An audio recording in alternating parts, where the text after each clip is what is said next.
Hey everyone! Welcome to Be the Change. My name is Lily Mott, and today I'm going to be talking about how change comes when we prioritize what's important. My guest this week is Ranjana Iyer, who is involved in a bunch of different forms of activism, but she's also the host of a podcast called Gen Z Voice, which features conversations about reproductive rights and about social justice. I got to talk with Ranjana all about the great work she's doing, and I'm super excited to share this conversation with you today. So, without further ado, let's get started with this episode featuring Ranjana Iyer.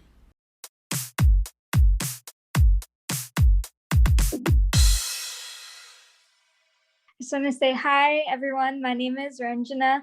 I am from the Bay Area, and I'm currently a college student studying psychology. But I am really passionate just about women's rights and social justice, and I've been involved with the Fight for Her campaign, which is part of a Population Action Fund, a nonprofit grassroots organization. Basically trying to mobilize pro-choice people and just to make sure that women rights are the main focus in the elections. And I'm also part of Rise Women, which is another wonderful organization just about empowering women, and we have different workshops about like creating boundaries and just what it means to create community. And I actually have a podcast too called Gen Z Voice Podcast, which I basically talk to different youth activists and anyone who has a story and what they're currently working on. Definitely, that is a great introduction, and I would love to talk some about your background and how you got to this point of being involved in so many different organizations and all of these different projects. So, what experiences did you have, or what challenges did you face that really made you want to get started advocating for others? So I think from a young age, I've always been passionate about women's rights and stuff. And, I know that's a term that people, just can like throw around and stuff. But I think personally for me, I'm in college right now, but like my background was like I was adopted from an orphanage in India at a really young age. And that orphanage like focused on, taking in, women who couldn't, and like young women who could not raise a child on their own and stuff. And I think from that personal experience, I think I really wanted to focus on helping women. I think that is why I like these different issues are so close to me. And I think I've always been interested in what, women have to say and, all the struggles that we go through and we face and just those different challenges. And I think, I don't know, I think just because of my personal experience, I was drawn to that. I would also love to talk some about your reproductive rights activism because I haven't had that many guests on this podcast who are so passionate about that issue. Reproductive rights are such a controversial issue in the US, and I'm really interested to get your take on why it's such a hot button topic. Why do you feel like this issue is so controversial? Yeah, and this tension, I think it was there even like earlier, in years before, but I think because of I think why it's so important right now is because people are realizing that their rights can be taken away, and especially under the control of the Republicans. I think that was something, but I think it really people started to really realize that these issues are important because especially during the when Trump was there, because there is actually, and I didn't even know much about these issues before I joined Fight for Her, but basically there was when Trump was in office, he created a policy called the Global Gag Rule, and basically that cut funding to clinics outside of the U.S. So all the other countries, and that really and the US is number one in providing aid, especially in family planning and reproductive rights to the other places. So without without that, that support. There are a lot of clinics. When I got to talk to some workers in Kenya, they were saying that because of Trump's rules, women were having more abortions, and having more, they were not able to have the aid necessary. And I think it was always there, but I think people are starting to now talk about it because it was so taboo before. And I think after seeing, what Trump created in the last 4 years, I think people are scared. And I really feel like, I don't know why it has to be such a big issue, why, like, it has to create a lot of political divide, because I feel like a woman or whoever should be able to make, should be able to have bodily autonomy and make their own choices. Interesting. Yeah, thank you for explaining the global gag rule. That's really interesting. So, I want to switch gears a little bit and ask if there was one thing you wish everyone in America or even everyone in the world could know, one thing you wish you could tell everyone. What would you want to share with them?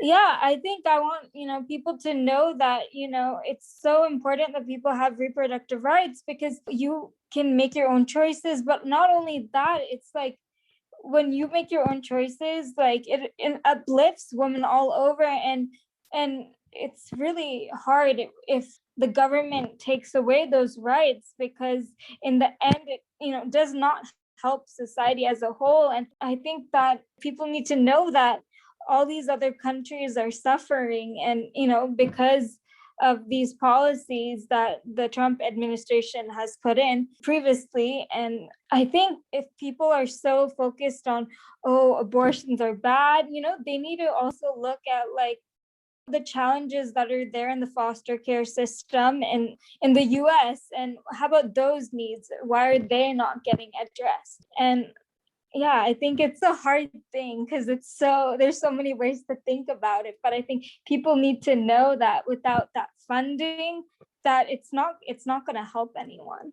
Yeah, I really like that idea of looking at the whole system rather than just one piece of the bigger picture. Rather than just focusing on abortion, for example, we should be looking at reforming other aspects of society in order to better support women. So I like that you brought that up. I would love to know, what are you hoping for the future of reproductive rights? Where are you hoping we get to as a country with that issue? Yeah, so for right now, what we're trying to do, which is, I'm part of Population Action Fund. What we're trying to do now that, Trump is gone, which is a big plus, and Trump's global gag rule is gone, but we're trying to push Biden to make sure he passes the Global Her Act, which basically means that another US president cannot go back and reinstate, the global gag rule policy. And so we're trying to push on that. And also, we're trying to make sure that, the new candidates that come into office, or the candidates that are already in office, push that bill and make sure, that other countries can get the funding that it needs, and the US can provide aid and make sure to repair the relationships, because a lot of these women and younger women in these clinics in, like, Kenya and, Nepal, their lives have been changed because of the Trump's global gag rule. And lots of women are dying, not having the right resources. And so I think from that point, we're just trying to make sure that, people are aware of, what Trump did, and just make sure that the Global Her Act gets passed, and make sure that pro-choice candidates have a place in office. Yeah, definitely. So, I would also love to know if there's any advice that you've ever heard, or maybe any words of wisdom that you really try to live by. What's some of the best advice you've been given that you think about a lot? Yeah, no, that's such a good question, and I don't think I really thought about it. But now that I'm thinking that it's just, yeah, I guess you have to be yourself. And I know that sounds really cliche, and it's just, oh, like, yeah, I've heard so many people say that. But I really think, like, once, if you're not yourself and you try to be someone else, it does not help you in the long run. Like, you cannot fake your personality. like some people like come into your lives and they come in for a reason and they leave, but you have to, like, I guess, know your own boundaries. Yeah, I really like that idea of knowing your boundaries because it's definitely something that takes time, but it's really important to practice. So, I have one last question for you. Lots of young people, particularly college students, want to create change and they want to make a difference in the world.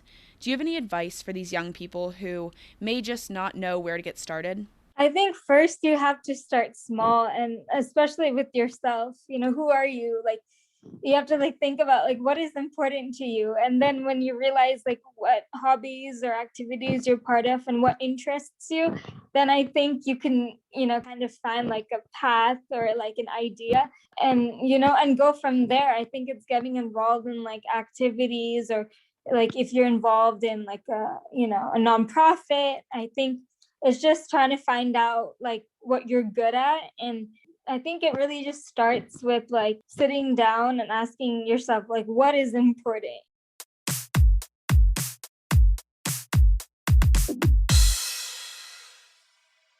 I am so glad I got to talk with Ranjana because she is doing some great work with all of those organizations and with her podcast.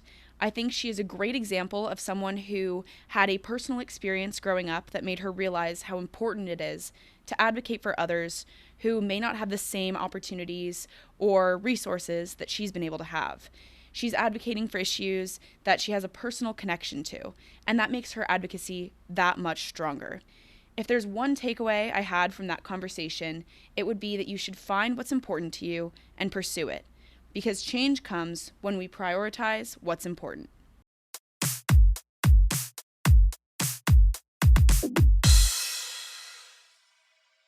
Thank you so much for listening to this episode, and you can follow Ranjana on Instagram at Ranjana Iyer to get connected with her. If you want to talk about anything I mentioned, please reach out to me by email at lily@bethechangepodcast.org or on Instagram at bethechangepodcast. Tune in for my next episode, but until then, be the change you wish to see in the world. Bye, guys.